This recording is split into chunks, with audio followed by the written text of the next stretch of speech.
America's boom is now bust. A human and economic crisis explodes across America. Social upheaval, poverty, drought. It's time for America to fight back against the Great Depression.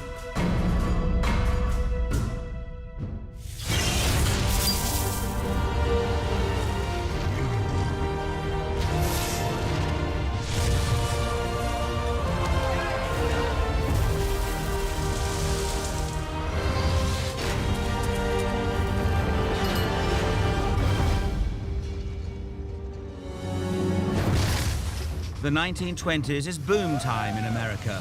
Money flows and oil wells explode. Though farmers are struggling, cities expand. Skyscrapers go higher than share prices on the stock market. Americans aspire to own cars and new homes in suburbs like Hollywoodland.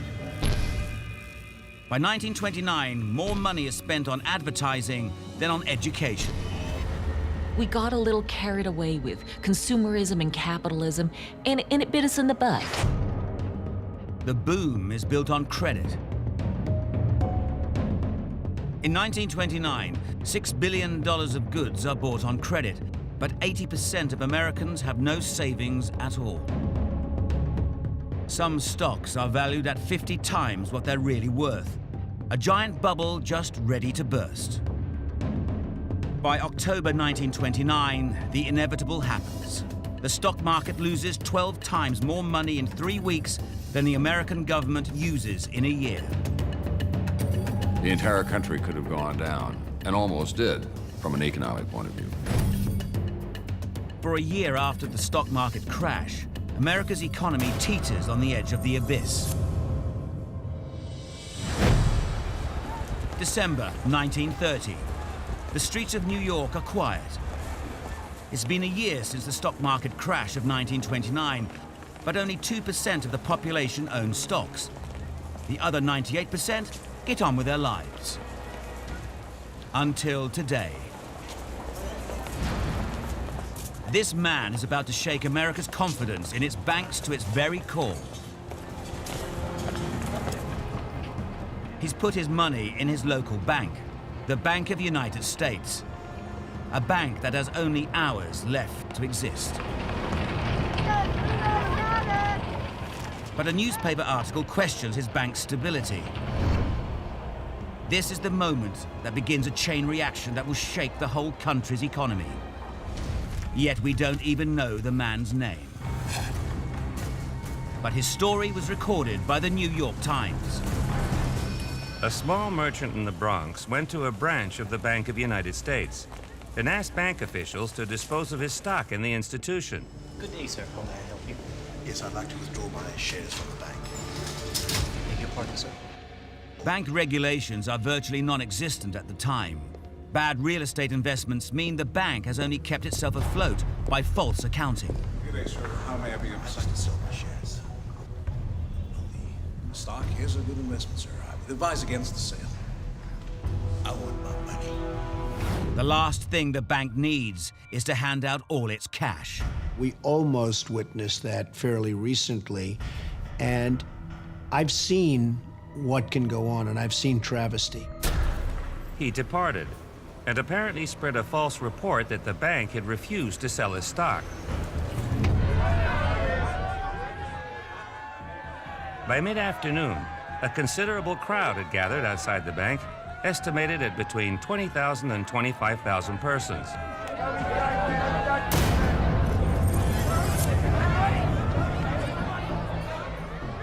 This is the day worry turns to panic. Would the banks go the same way as the stock market? Hysteria spreads like wildfire. $2 million are withdrawn from this branch alone. Even though all the anxious depositors who asked for their money before closing time were given it, the crowd became restless. A squad of police were sent in to control them.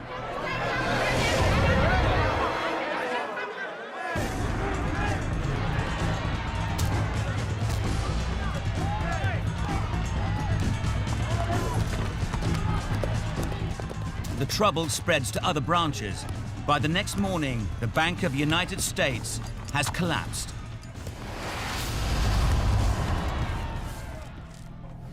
Confidence in US banks disintegrates. In the last 60 days of 1930, 600 banks shut. Banks close in wave after wave across the country. By 1933, there are 28 states without a single bank open. Unlike today, the federal government does not bail out the banks. Unemployment goes from 4 million in 1930 to 12 million in 1932. Every day, 1,000 homes are repossessed.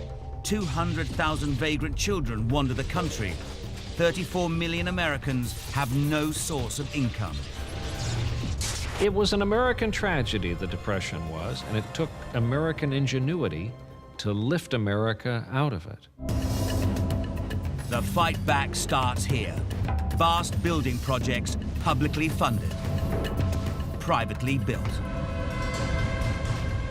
This is Frank Hurry Up Crow. He's already built 6 dams on time and under budget. And now he has his eye on something even bigger. The Colorado River. I was wild to build this dam. The biggest dam ever built by anyone, anywhere. The Colorado River is one of the most powerful rivers in the world. Every second, twice as much water tears through these canyons than goes over Niagara Falls. Frank Crow's plan is to harness it. The water and hydroelectricity will transform the whole of the Southwest. March 4th, 1931. The government gives the go-ahead to build the Hoover Dam. The Hoover Dam, even before they started building it, it became a metaphor. People saw it as a statement of America's fortitude, of our ingenuity, of our talent for hard work, and for our willingness to transform the environment around us. The Hoover Dam will cost nearly $1 billion in today's money. Frank Crow is offered a 2.5% cut of the dam's profits if he gets the job done quickly. It should take 6 years to build, but Frank says it can be done in 4. 42,000 men come from across the country looking for jobs on the biggest construction site in America.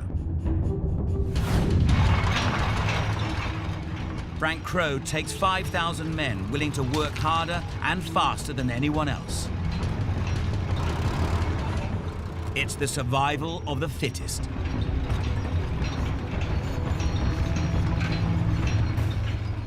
Men are ready to do anything for work. There's a large can-do attitude in the United States, and it comes from the fact that over the centuries, there has been a lot of adversity, and we have usually triumphed. First, it was the triumph of developing this whole vast continent, putting in railroad lines, putting in all the civil engineering to support it, putting in Hoover Dam. These were all incredible challenges. There are 2 stages to building the dam. First, divert the river around the work site. Second, build the colossal wall. To divert the raging Colorado River, 4 massive tunnels are drilled through 5 kilometers of solid rock. Each tunnel is as wide as a 4-lane motorway and as tall as a 5-story building. Over 5.5 million liters of water can flow through here every second. The Hoover Dam was a statement about what America was all about. Nothing is too big to take on, and we're going to change this country. If Frank Crow was in a hurry before, now the pressure is doubled. Time and money are tight because tunnels can only be dug when the river is low. That's only 4 months a year. Plus, there's a $3,000 fine for every day the project falls behind schedule. The clock is ticking. Frank's answer is as bold as he is. gigantic mobile drilling rigs. 4 stories of scaffolding mounted on the backs of trucks.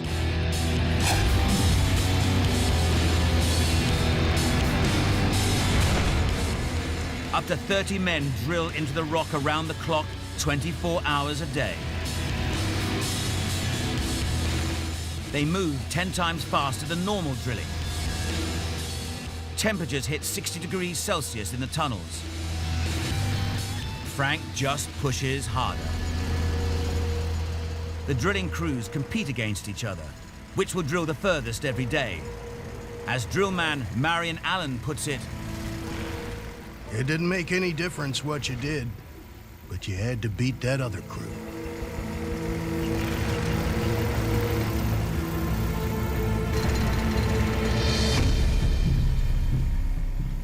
Deadly fumes pump out of the trucks. They build up in the tunnel. They get into the men's lungs, into their blood. You men, get him out of here. Carbon monoxide poisoning claims hundreds of men. I went to work down there one night and there were 17 men in my crew. The next morning, myself and 3 others was all that was left. All the rest was taken out sick. It was rough.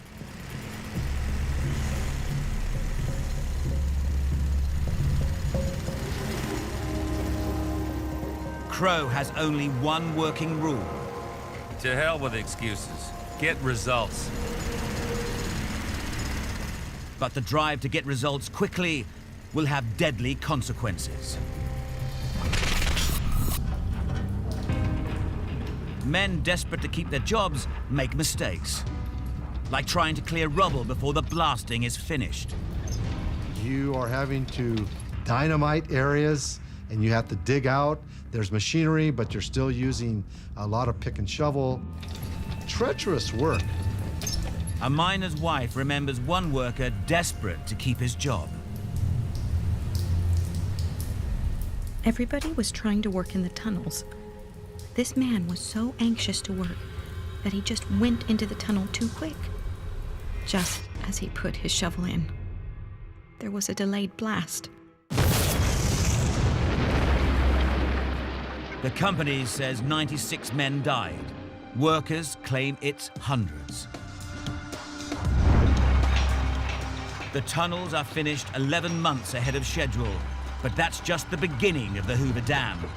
The hardest job is yet to come, building the biggest concrete structure on Earth.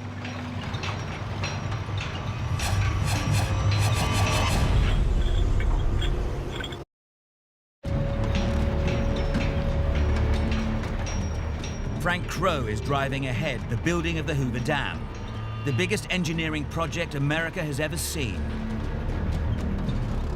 He's driving his men hard. The crews work day and night. A sea of concrete rises in the canyon as broad as 2 football fields laid end to end. 5,000 men, 50,000 machines and tools, the best engineers alive, enough material to fill a train over 1,500 kilometers long. This is the 1930s equivalent of putting a man on the moon.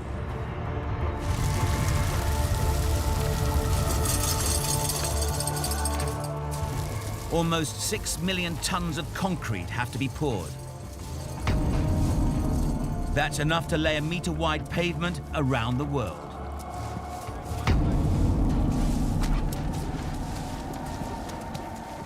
But how do you pour that much concrete and get it where it's needed? Frank Crow designs the most sophisticated cable system ever built. Giant, bottom-opening buckets. They pour the concrete into molds, exactly where it's wanted.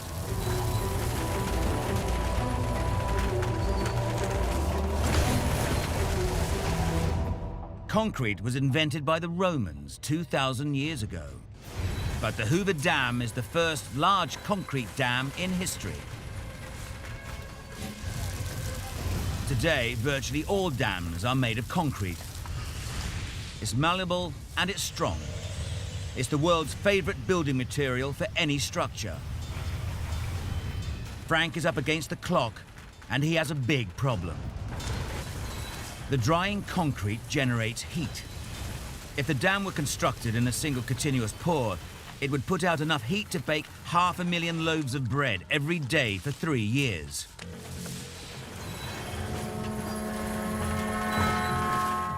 But worse, the dam would take 125 years to harden. Frank Crow's got no time for that. Backs against the wall, we figured out who we were. We worked our way out of that depression. The secret of cooling the concrete lies within the dam itself. 937 kilometers of 2.5 centimeter pipe carry ice-cold water from the very river the dam is taming.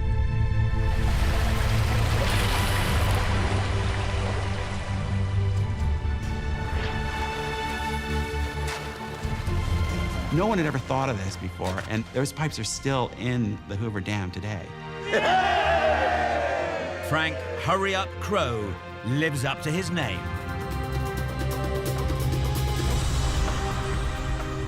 The Hoover Dam is completed on September 30th, 1935, 2 years ahead of schedule.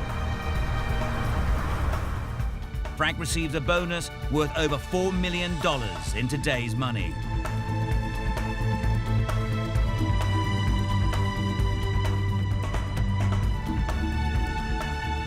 For those workers to have built something as monumental and as challenging as Hoover Dam was an astonishing feat of construction. And I think it gave us all a sense of the possible. It's 1936, and the Hoover Dam is the largest hydroelectric power producing facility in the world. Each of the 17 generators weighs more than 4 jumbo jets. Together, they can supply power to 750,000 people in booming cities like Los Angeles. The dam creates Lake Mead. At over 600 square kilometers, it is the biggest reservoir in America. It helps California produce more food for America than any other state. The Hoover Dam workers make something else boom as well. A little town 50 kilometers away where they go to drink and gamble. Its name, Las Vegas.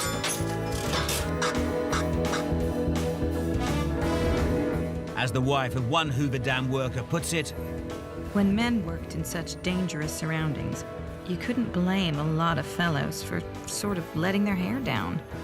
They were having fun.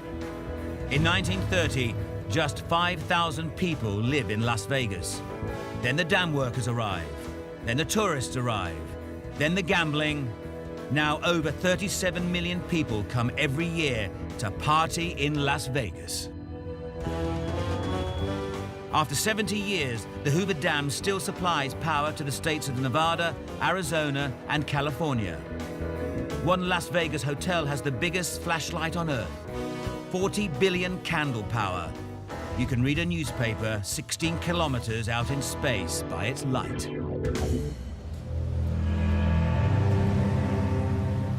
It's 1934, and darkness falls across America. In the worst environmental disaster in American history, dust storms hit New York, Chicago, and Boston. In Manhattan, the streetlights come on at midday. A monstrous dust storm, 3,000 kilometers wide, stretching from America's Great Plains to the Atlantic Ocean. The air turns to earth. The storm carries 3 tons of dust for every American alive. Ships stop off the eastern seaboard, not sure what is happening. The cloud reminds the captain of the ship, the Deutschland, of the sands of the Sahara blowing out to sea. But now, the clouds are devouring the Statue of Liberty. Dust storms were born out of a 40 million hectare dead zone, 3,000 kilometers away in Oklahoma, Texas, Kansas, and Colorado. These states, known as the Great Plains, had once been the most fertile grasslands on Earth. The topsoil was nearly 2 meters deep, but it's been plowed up and used up by 4 generations of farmers. Now the sun has dried it up. What really did the farmers in was an environmental cataclysm that involved an extended drought, high winds, and the loss of millions and millions of tons of topsoil. It was almost as though the heavens themselves had turned against the farmers.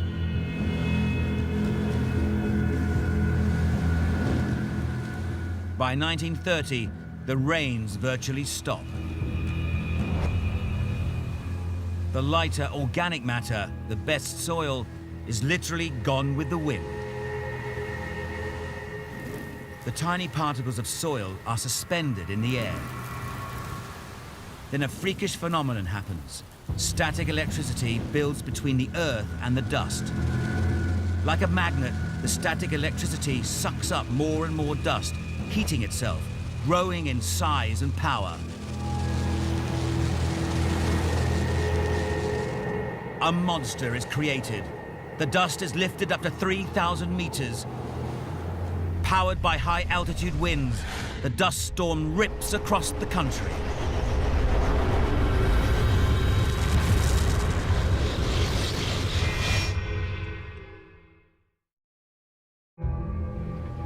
April 14th, 1935, Lamar, Colorado. Louise Walton, once a Broadway dancer and an actress. She gives up the glamour to breathe the clean, dry air of the prairies. The doctors say her lungs need it. Louise thrives on the southern plains, and so did her 6-year-old daughter, Jean. Until recently. Their rural dream has become a nightmare. 49 dust storms in the last 3 months. But today, the air is crisp and clear.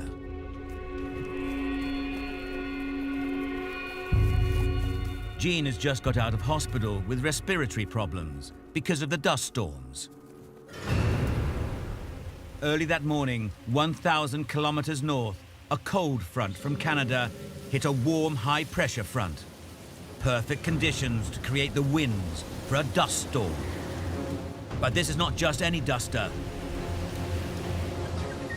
By the time it passes Bismarck, North Dakota, it's the biggest, strongest dust storm ever seen in America.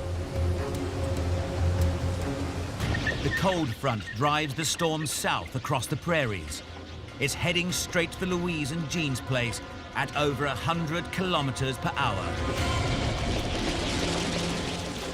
It grows more and more powerful, producing enough static electricity to power New York City.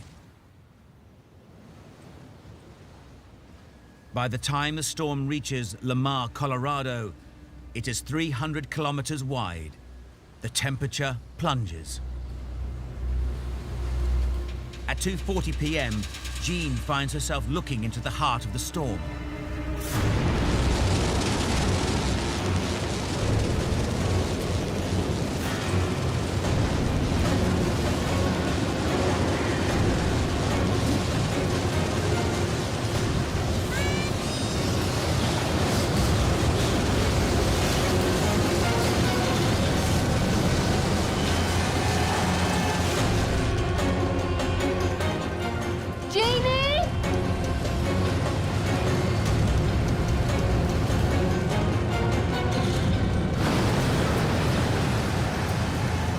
It was like I was caught in a whirlpool. All of a sudden, it got completely dark. I couldn't see a thing.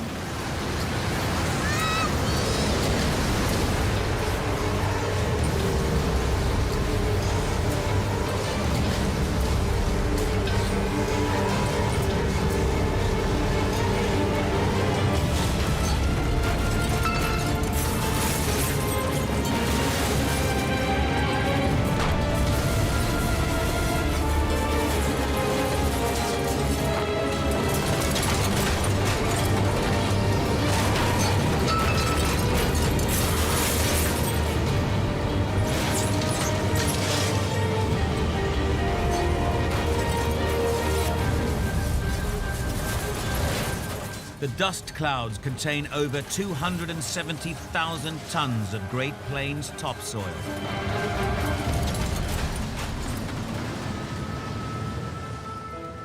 People tie themselves to ropes before going to a barn just a short distance away. Cattle die, and when they're cut open, their stomachs are full of sand. There are these memories of people that go for days and days and days, holed up inside of their little ranch houses, and they never see the light of day because the dust is so severe and it's so thick, over hundreds of miles. For days, they don't see light. The tiny dust particles drill into the child's lungs. She comes down with dust pneumonia, known as the brown plague. The Red Cross sets up 6 emergency hospitals in Kansas, Colorado, and Texas to deal with the rise in respiratory infections. Louise Walton had come to Colorado for the air, and now doctors tell her that her little girl could die of it.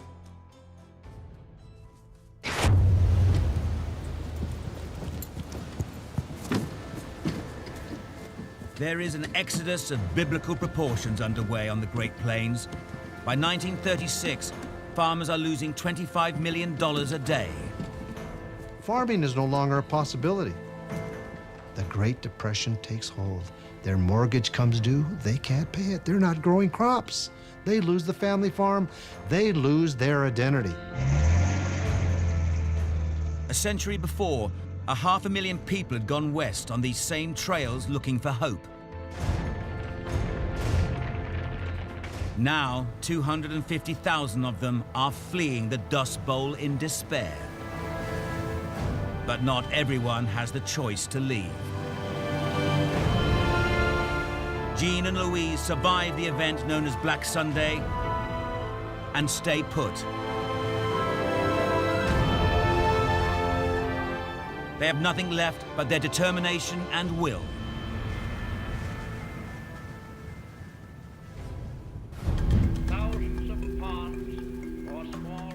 Radio is one of the few things to bring comfort to those who stay. It connects them to the rest of America. By 1935, a network of radio stations with 10,000-watt transmitters links the country together. The same voice can be heard from coast to coast. Radios become the country's most popular household item. By 1934, there are over 18 million radio sets. 40% of America lives in isolated rural communities, but now they can get local news and weather, farm prices, and be part of national events. America was built for the introduction of radio. This is a vast land. It has a lot of different layers to it as you go across the country. America is learning about itself through news from across the country and around the world. Germany is rearming. Regular news reports bring international events straight into American homes. Little do Americans realize the news from so far away will change America forever. Hitler's ambitious and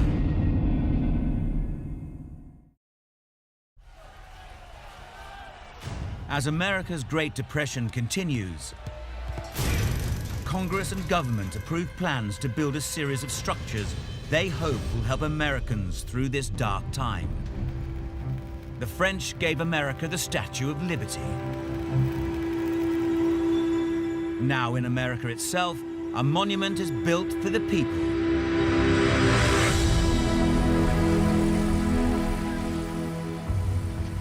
Blasted out of solid rock, Mount Rushmore is created.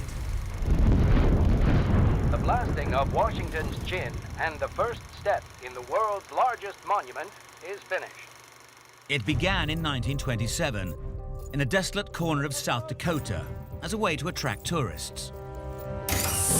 Now it's a federally funded project, part of President Roosevelt's New Deal to reinvigorate the country. Soon they'll start on Jefferson, then Lincoln and Roosevelt. The heads alone will be 60 feet high, and Washington's nose is 19 feet long, as big as the head of the Sphinx in Egypt. You can get a good idea of the size of the monument by these men playing leapfrog along the nose of the father of his country. It's a grand undertaking. They were, in a way, our pyramids. We were building something that would last and be a statement about who we were. The 150-meter cliff is being sculpted by dynamite. A dangerous way to make a living for drillers like Bill Reynolds. Below Bill are 20 charges of dynamite able to blast 3 tons of solid rock. Above him is 18 meters of sheer cliff where the detonator and the hoist men are. Take me up! Drillers always move up to stay above any charges, just in case they should accidentally go off. Out! The charges are due to be set off at 4 p.m. Hey, that's good. It's only 3:34, so Bill's not worried.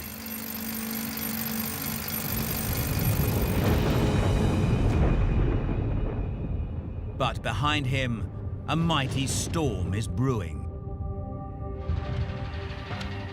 He has no idea what is happening 8 kilometers away. The electrical charge runs straight down the power lines into Mount Rushmore and the detonator.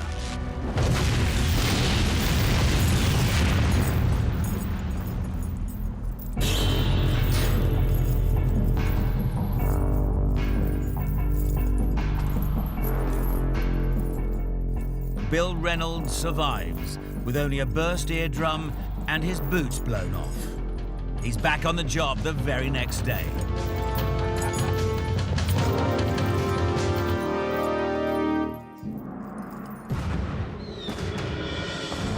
Mount Rushmore becomes an iconic destination for the whole of America. Presidents Abraham Lincoln, Theodore Roosevelt, and Thomas Jefferson's portraits join George Washington's. Ordinary men of the same proportions would stand as high as 40-story buildings and could wade the Mississippi River without even getting their knees wet. 10 extra centimeters of granite cover the president's faces to allow for erosion by wind and rain. It takes 10,000 years to wear away 2.5 centimeters of granite. Mount Rushmore has been designed to wear back to its ideal shape in 30,000 years. It is a symbol of America's faith in its future as well as its past.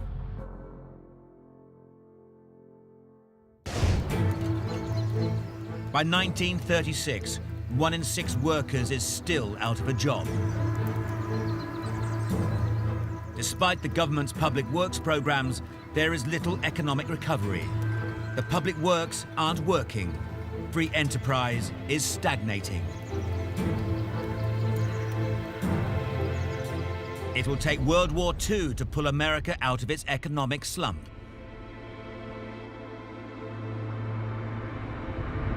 Lewis in the front of the ring, stalling with his back to me. June 19, 1936. America is already at war with Germany at the Yankee Stadium in New York. Into a clinch, and Donovan broke them. American Joe Louis fights German Max Schmeling to be the #1 contender for the heavyweight championship of the world. A hard left to Schmeling, but Lewis came back. With a record of 24 straight wins, Joe is the 10-1 favorite. And gave Lewis a terrific right hand to the jaw. Schmeling. 57 million people listen to the fight on the radio. While Lewis is following up with good short right and left. It's the 12th and last round. Schmeling bent low and tried to bring up a right uppercut side of Lewis. Joe Louis is taking a beating. Schmeling cut back and shot a hard right hand to Lewis's jaw. The grandson of slaves, his family driven out of Alabama by the Ku Klux Klan, The Depression then takes his family's jobs. Unemployment amongst urban African Americans is up to 50%. Joe keeps his family alive by boxing. Within 3 years, he's fought his way to the top. These are not just two boxers, they're symbols of totalitarianism against democracy, supremacy against a non-racial kind of society.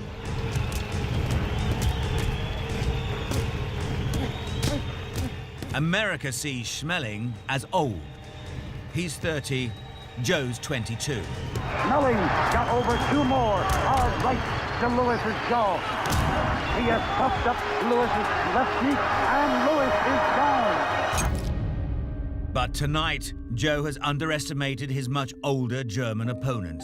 And Lewis is down, hanging to the ropes, hanging badly. He is a very tired fighter. He is blinking his eyes, shaking his head. The count is done. The fight is over. The fight is over. Schmeling wins against all the odds. Schmeling is the winner. Lewis is completely out. Germany is on the rise. And America is on its knees. But not for long. America will get its revenge in the most politically charged fight of all time.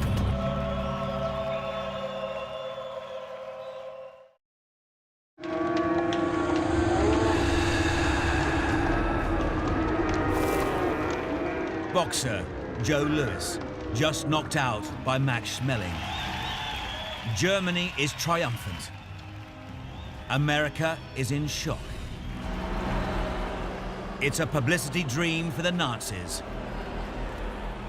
Adolf Hitler calls Schmeling an Aryan Superman. Hitler considers Americans a mongrel race, doomed to the trash heap of history.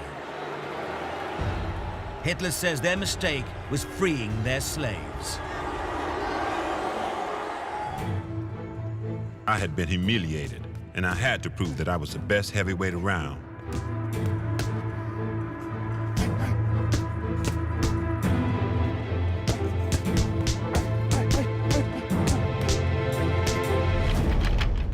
A rematch is arranged, but this time it'll be the fight that involves the whole world. Though attacked in the press, Joe just keeps training. In Germany, the Nazis expand their power. They build their army and prepare to attack their neighbors. The second Joe Louis-Max Schmeling fight took on a proportion far greater than any other fight in the history of boxing. This is the feature attraction. 15 rounds. This fight cemented the unity of the people of the United States vis-a-vis Nazi Germany. Weighing 193, Max Schmeling. And for one of the first times, if not the first time in American history, America symbolically was being represented by a black man. Wearing black trunks, the famous Detroit Brown Bomber, Joe Louis. June 22nd, 1938. The rematch finally takes place. The hype is at fever pitch. 70,000 people pour into the Yankee Stadium in New York to watch the fight live. Joe Louis in his corner, prancing and rubbing his feet in the rock. 70 million people tune in via radio across the country. Over 100 million listen in around the world. The biggest audience to that date for anything, anywhere. Max Schmeling standing calmly, getting last word from Doc Casey. For Joe Louis, I can only imagine the immense pressure that he was under to go out there and perform, because he had almost the world on his back. The fight is no longer just about boxing. It's a battle of ideologies, as Joe Louis knew all too well. Schmeling represented everything that Americans disliked, and they wanted him beat and beat good. And they're ready with the bell just about to ring. And there we are. And they got to the ring right together with Arthur Donovan, Skipper Van Brown. And Joe Louis is in the center of the ring. Max going around. Joe Louis led quick with two straight lefts to the chin. Both of them light spots as the men and Louis missed with a left swing, but in close. But a right to the jaw.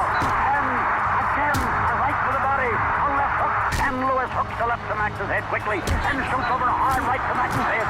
Louis, a left to Max's jaw. A right to his head. Max shoots a hard right. Schmeling is stunned by the ferocity of Lewis's attack.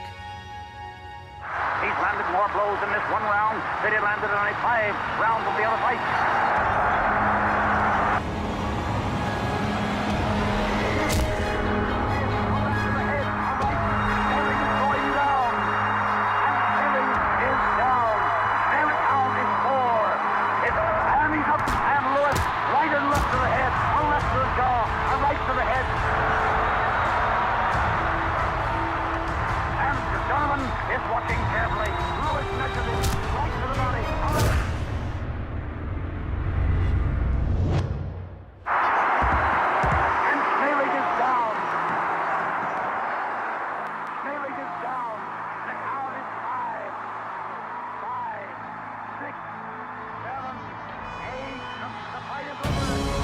The second shortest heavyweight title fight in history is over in only 124 seconds.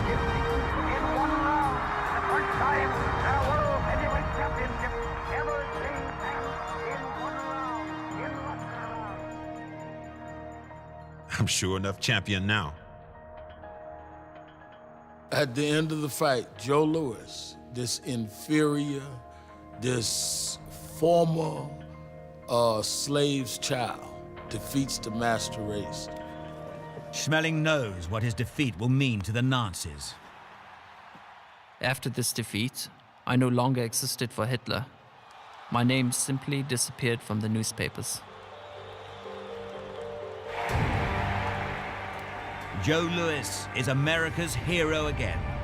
For many Americans, his victory restores the pride and confidence they have in their nation. Look, something's gonna knock you down, but you can't stay down. You got to get back up and plow on. You can't sit around feeling sorry for yourself, and you certainly can't look back and reminisce about the good old times. You just got to keep on going forward and reinvent things. And I also believe that that is going to get us through the crises that we're facing right now. The Great Depression in America brought hardship to millions of Americans. However, a greater test of endurance is around the corner, not only for America, but much of the world. Like many nations, the United States of America will be attacked. Over 400,000 Americans will die as World War II engulfs Europe and much of the world. But in the end, World War II will transform America into the greatest economic power on Earth.